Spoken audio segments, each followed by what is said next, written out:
savez, hein, tous les mardis, nous recevons pour vous M. Kiragoulou Romain. Il est coach formateur en développement personnel. Il est aussi interprète français-anglais et vice-versa. C'est l'instant coaching et motivation. Aujourd'hui, avec lui, nous parlons de l'autre face de l'estime de soi. Vous vous souvenez, il n'y a pas longtemps, nous avons parlé de l'estime de soi. Aujourd'hui, ce sera l'autre face de l'estime de soi. Bonjour, M. Kiragoulou. Bonjour, Daisy. Aide. Bonjour. Bonjour. Ni Bego. Ibe Kibare. La Fibala. C'est tout mon mot dedans, on va aller loin. Alors, nous allons immédiatement aller dans le vif. Hein. On n'aura pas beaucoup de temps. L'autre face de l'estime de soi. Alors, ici, nous n'allons pas beaucoup. Il faudrait d'abord savoir c'est quoi l'estime de soi. Et la dernière fois, nous avons dit que c'est le fondement, la fondation sur lequel on bâtit la vie. Le fondement sur lequel on bâtit sa vie.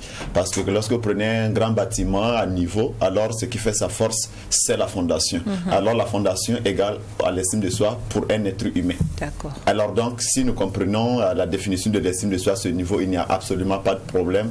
Voilà. Et nous avons dit que tu ne peux pas réussir ta vie s'il n'y a pas vraiment d'estime de toi-même. Maintenant, l'autre face, c'est quoi alors? L'autre face, c'est lorsque tu n'arrives pas à bâtir ton estime de soi. L'autre face, c'est lorsque tu ne sais même pas par où commencer. Alors, il y a des attitudes que chacun va développer et malheureusement, ce n'est pas bon. Aujourd'hui, au Burkina, lorsque nous disons qui veut un changement, je suis sûr que nous allons tous lever le doigt.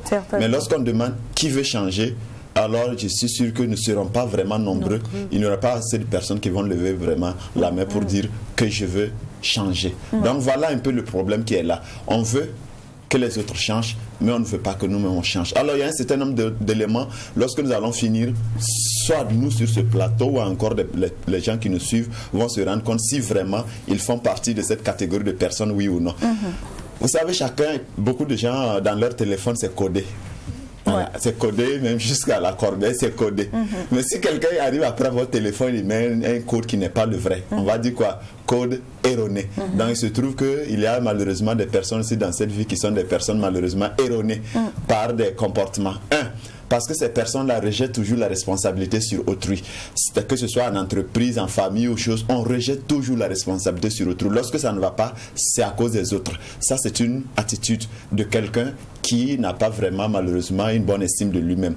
Deux, ce sont des personnes qui attendent toujours du geste des autres. Même lorsque la personne a tort, on attend toujours qu'on vienne lui demander pardon. Ça peut être au service, à la maison, au jeu. Donc, c'est encore une attitude qu'il faut malheureusement laisser tomber.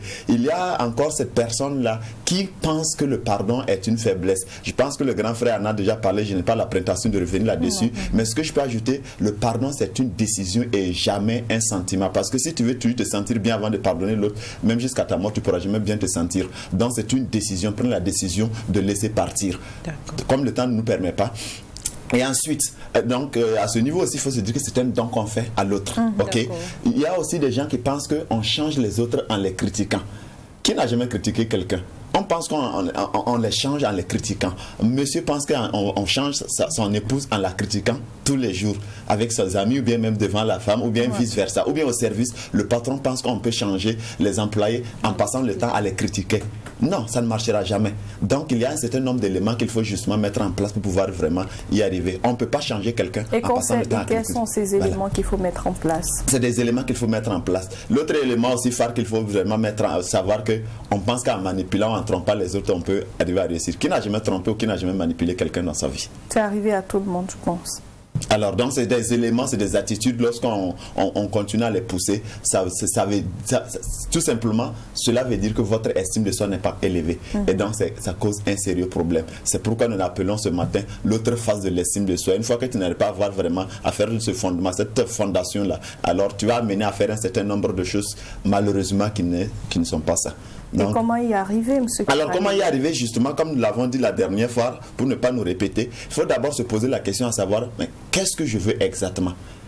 Si je passe par 2 ans à te critiquer, et ça ne change pas. Mais il faut que je m'assoie, que je me pose la question. Vous vous rappelez, nous avons parlé de l'autodiagnostic. Qu'est-ce que je dois faire? Quelle autre stratégie je dois prendre? Peut-être que c'est moi le problème. Voilà.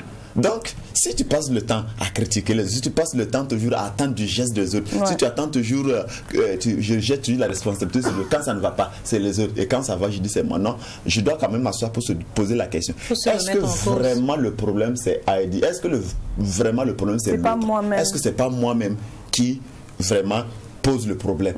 Donc, on peut vraiment changer si et seulement si on veut. D'accord. Si et seulement si on veut. Est-ce qu'il y a un conseil à donner à toutes ces personnes qui nous regardent et qui voudraient pouvoir changer, arrêter d'accuser les autres, se remettre en cause? Qu'est-ce qu'on peut leur dire? Avant de critiquer quelqu'un, il faut avoir le courage de te critiquer toi-même. C'est tout ce que je veux dire. Si tu veux, avant de dire quelque chose à l'autre, aie le courage de le dire à toi-même. Et sois objectif. Très bien. Et tu pèses. Et tu auras le courage de dire à l'autre.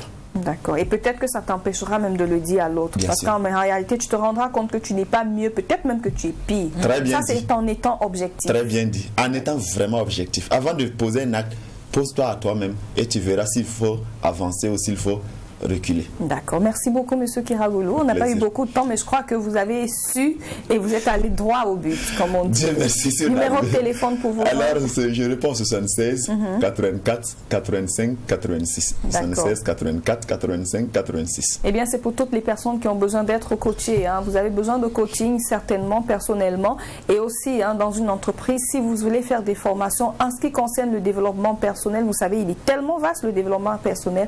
Monsieur Kiragoulou fera le plaisir de se déplacer vers vous, ou encore si vous voulez, vous pourrez vous déplacer vers lui parce qu'il a un endroit où il pourra vous recevoir. Numéro de téléphone, on va rappeler 76 84 85 86. D'accord. Merci beaucoup. 85, et sur les réseaux sociaux, vous pouvez trouver M. Kiragoulou sur Facebook via le nom Kiragoulou Romain ou encore Blessing Wedam. Voilà. Merci beaucoup, M. Kiragoulou. On se dit à bientôt. À la semaine prochaine.